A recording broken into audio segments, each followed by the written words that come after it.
My name is Anjali. I am research scholar, Department of Environmental Science, Bareilly College, Bareilly. So आज मैं एक presentation आप लोगों के लिए लेकर आई हूँ career and job opportunities in environmental science, क्योंकि अब आप सभी का बीएससी ऑलमोस्ट कंप्लीट हो गया है, तो आप लोगों के मन में बहुत सारे सवाल होंगे कि क्या करियर अपॉर्चुनिटीज हैं आगे चलकर। कुछ लोग एमएससी करने का भी सोच रहे होंगे, एमएससी एनवायरमेंटल साइंस, एनवायरमेंटलिस्ट बनने का होगा मन में बहुत सारे लोगों के लिए।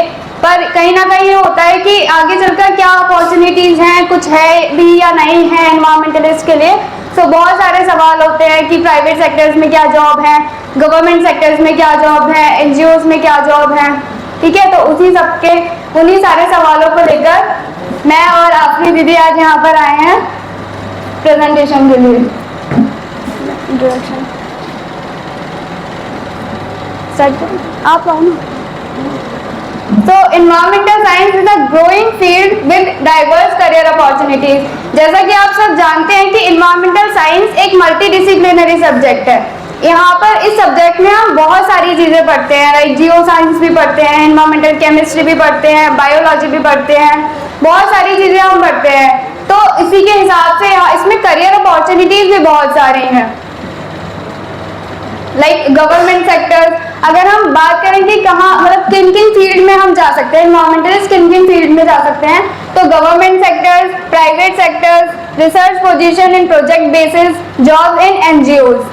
तो सबसे पहले अगर हम बात करें गवर्नमेंट सेक्टर्स की, तो आप सभी ने सीपीसीबी और एसपीसीबी का नाम सुना होगा, राइट? सुना है ना सबने?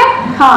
तो सेंट्रल पॉल्यूशन कंट्रोल बोर्ड और स्टेट पॉल्यूशन कंट्रोल बोर्ड में इन्वायरमेंटलिस्ट के लिए बहुत सारी जॉब है। अभी रिसेंट में ही सीपीसीबी में साइंटिस्ट बी की जॉब निकली है, वो एमएससी इन्वायरमेंटल साइंस जिन्होंने किया है उन्हीं के लिए है वो जॉब। स्पेसिफिकली वहां पर लिखा हुआ है कि एमएससी इन्वायरमेंटल साइंस वालों के लिए ही सीपीसीबी, जो जिन्होंने एमएससी इन्वायरमेंटल साइंस से किया है वही सीपीसीबी में साइंटिस्ट बी की पोजीशन के लिए एलिजिबल है। नेक्स्ट आता है forest and wild life department. Forest and wild life department में भी इन्वायरमेंटलिस्ट के लिए बहुत सारी जॉब्स आती हैं। इसके अलावा ministry of environment and climate change, Indian space research organisation ISRO, इसमें भी इन्वायरमेंटल साइंस के लिए, इन्वायरमेंटल साइंस के स्टूडेंट्स के लिए, इन्वायरमेंटलिस्ट के लिए ढेर सारी जॉब्स होती है। उसके अलावा NGT, national green tribunal and public sector undertaking, NTPC, ONGC, IOCL and GAIL. इसके अलावा research institute like CSIR, ICAR और एनईईआरआई, इन सब में भी, इन सारे गवर्नमेंट सेक्टर्स में भी एनवायरमेंटलिस्ट के लिए जॉब होती है।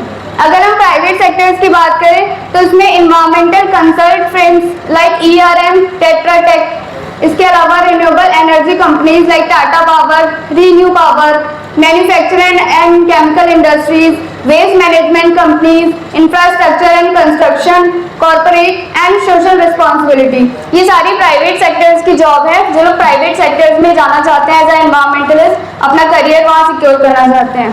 उसके अलावा एनवायरमेंटल मैनेजमेंट पोजीशन के लिए आते हैं, वहाँ पर प्रोजेक्ट मैनेजर बन सकते हैं आप, एनवायरमेंटल जर्नलिस्ट बन सकते हैं, research associate, food processing unit और फर्टिलाइजर प्लांट्स में। यहाँ भी सारे एनवायरमेंटल साइंस के स्टूडेंट्स के लिए बहुत सारी जॉब्स हैं। नेक्स्ट अगर हम एनजीओज की बात करते हैं, NGOs international organisation like WWF, green peace, TERI, CSE, इसके अलावा United Nation like UNEP, UNDP, FAQ, WHO world health organisation, इसके अलावा world bank, Asian development bank, NABARD, chemical change and sustainable NGOs, research based NGOs, ये सारी NGOs में jobs हैं environmentalist के लिए बेसिकली। नेक्स्ट अगर हम बात करें तो highest government job in environmental studies, environmental science के स्टूडेंट के लिए अगर हम टॉप हाईएस्ट जॉब की बात करें गवर्नमेंट, तो लाइक इसमें एनवायरमेंटल साइंटिस्ट, इसके लिए आपको पीएचडी एनवायरमेंटल साइंस और नेट की जरूरत होती है। उसके अलावा अगर आप प्रोफेसर बनना चाहते हैं यूनिवर्सिटीज में तो आप पीएचडी इन एनवायरमेंटल साइंस और नेट, इसके अलावा अगर आप नेट भी क्वालिफाई कर लेते हैं तो भी आप यूनिवर्सिटी में एज असिस्टेंट प्रोफेसर बना सकते हैं। यूपीएससी में एनवायरमेंटल साइंस एक ऑप्शनल सब्जेक्ट होता है, यूजी इन एनवायरमेंटल साइंस करके भी आप उसे सिलेक्ट कर सकते हैं। इसके अलावा हाइड्रोलॉजिस्ट, पीजी, एंड इसमें पीजी और post graduation in environmental science environmental science, water science and technologies के वो होती है एलिजिबिलिटी। फिर environmental soil forest conservation ranger officer, इसमें ग्रेजुएशन, इन्हें मतलब आपने अगर ग्रेजुएशन भी किया है इन्वायरमेंटल साइंस में तो भी आप इसके लिए एलिजिबल है। असिस्टेंट मैनेजर, इसमें यूजी इन्वायरमेंटल साइंस यानी कि अंडर ग्रेजुएट के बाद भी आप जा सकते हैं। अर्बन प्लानर, इसमें post graduation in environmental science, अगर आपका पीजी है इन्वायरमेंटल साइंस में तो आप अर्बन प्लानर बन सकते हैं। उसके अलावा इन्वायरमेंटल हेल्थ ऑफिसर, इसमें ग्रेजुएशन इन इन्वायरमेंटल साइंस, इसका मतलब ये है कि ग्रेजुएशन के बाद भी अगर आपने ग्रेजुएशन भी किया है इन्वायरमेंटल साइंस में तो भी आपके लिए बहुत सारी अपॉर्चुनिटीज हैं। अब आता है एग्जाम्स, कौन कौन से मेन एग्जाम्स होते हैं गवर्नमेंट जॉब्स के लिए। तो सबसे पहले आता है यूजीसी नेट, अगर आप लेक्चरार बनना चाहते हैं, रिसर्च फेलो बनना चाहते हैं तो आपके लिए यूजीसी नेट का एक एग्जाम होता है जो साल में 2 बार करवाया जाता है, एक जून में होता है और एक दिसंबर में होता है। इसमें टॉप 6% को नेट मिलता है और टॉप 1% को जेआरएफ मिलता है। अगर आप नेट क्वालिफाई करते हैं तो आप एलिजिबल हो जाते हैं किसी भी यूनिवर्सिटीज में असिस्टेंट प्रोफेसर बनने के लिए, और अगर आपका जेआरएफ क्वालिफाई होता है तो आपके लिए एक अच्छा खासा अमाउंट मिलता है पर मंथ के हिसाब से पीएचडी करने के लिए। उसके अलावा गेट के एग्जाम होते हैं पीएसयू जॉब्स के लिए। Indian forest service, state pollution control board के एग्जाम्स होते हैं, इसके लिए यूपीएससी में एमओएससीसी, आईएफएस, इन्वायरमेंटल पॉलिसी मेकिंग वगैरह ये सारे एग्जाम्स होते हैं।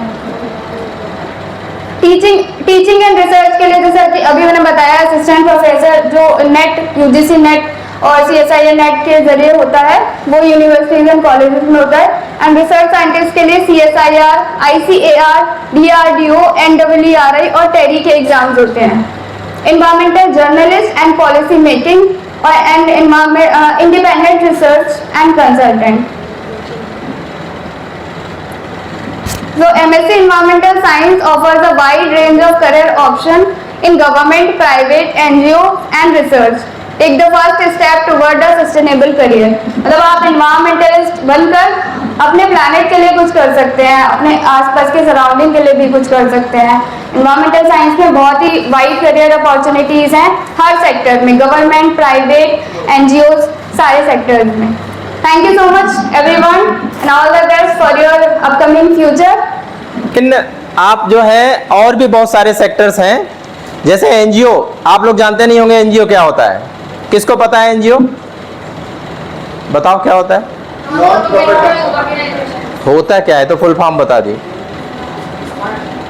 ये क्या है, कोई प्राइवेट आदमी एक ग्रुप बनाता है सिर्फ एनवायरनमेंट के लिए, और उसमें जो भी एक्टिव, बैठ जाओ बेटे, उसमें जो भी एक्टिविटी होंगी वो क्या होंगी, इन्वायरमेंट से रिलेटेड ही होंगी। जैसे पेड़ लगाना है, रैली निकालना है, लोगों को अवेयर करना है, ये सारी चीज़ें जो है आपको एनजीओ के थ्रू करनी है। गवर्नमेंट क्या करती है कि उसको पैसा देती है और उस पैसे का इस्तेमाल एनजीओ के थ्रू वो करवाती है। तो उसमें क्या है कि कोई प्रोजेक्ट किसी एनजीओ ने बना के भेजा 15 लाख रुपए का, और उसने कहा कि हम बरेली के आसपास जो है हरे पेड़ लगा के कार्बन डाइऑक्साइड को कम करेंगे, ये उसका उद्देश्य हो गया। अब ये काम करेगा कौन? तो काम करने के लिए क्या करते हैं कि जो स्टूडेंट्स चाहिए होते हैं कि जो काम करे, वो लोगों को अवेयर करे, जाके बताए कि कैसे पेड़ लगाना है, कहाँ लगाना है, कैसे बचाना है। उसके लिए उसे ज़रूरत होती है बीएससी इन्वायरमेंट या एमएससी इन्वायरमेंट वाले की। ठीक है, तो उसमें बहुत सारी जॉब आप जो है इसमें मिल सकती हैं आपको। ये हो गया एक एनजीओ सेक्टर। और भी बड़े बड़े, जैसे यूएनपी की बात की या डब्ल्यूएचओ की बात की, ये सारे एनजीओ ही हैं, कोई गवर्नमेंट ऑर्गेनाइजेशन नहीं है, ये बड़े बड़े एनजीओ हो गए।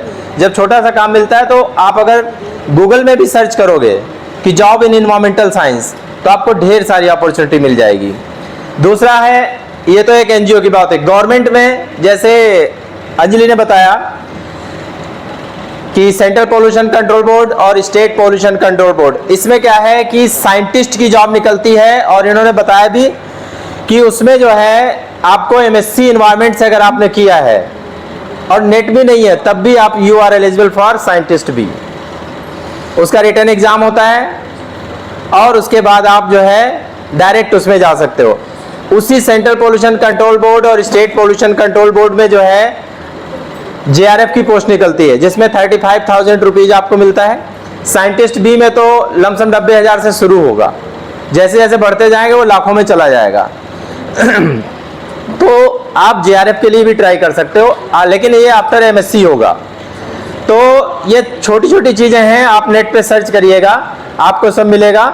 और डिपार्टमेंट से आप कनेक्ट रहिए। एमएससी करने, बीएससी करने के बाद नहीं एमएससी कर तो कोई बात नहीं, लेकिन आपके हम लोग टीचर हैं, गार्जियन हैं, तो आपको कोई भी परेशानी होती है तो आप किसी समय भी आके डिपार्टमेंट में कंसल्ट कर सकते हो। सारे टीचर्स रहते हैं आपके, अब तो जेआरएफ और पीएचडी स्कॉलर्स भी आ गए हैं, तो आपकी हेल्प कर सकते हैं कि आपको करना क्या है। तो इन सब चीज़ों को देखते हुए बेस्ट अपॉर्चुनिटी है एमएससी एनवायरमेंटल साइंस। तो आप इन सबको एनवायरमेंटल साइंस से एमएससी कर सकते हो, जॉब भी कर सकते हो। Thank you.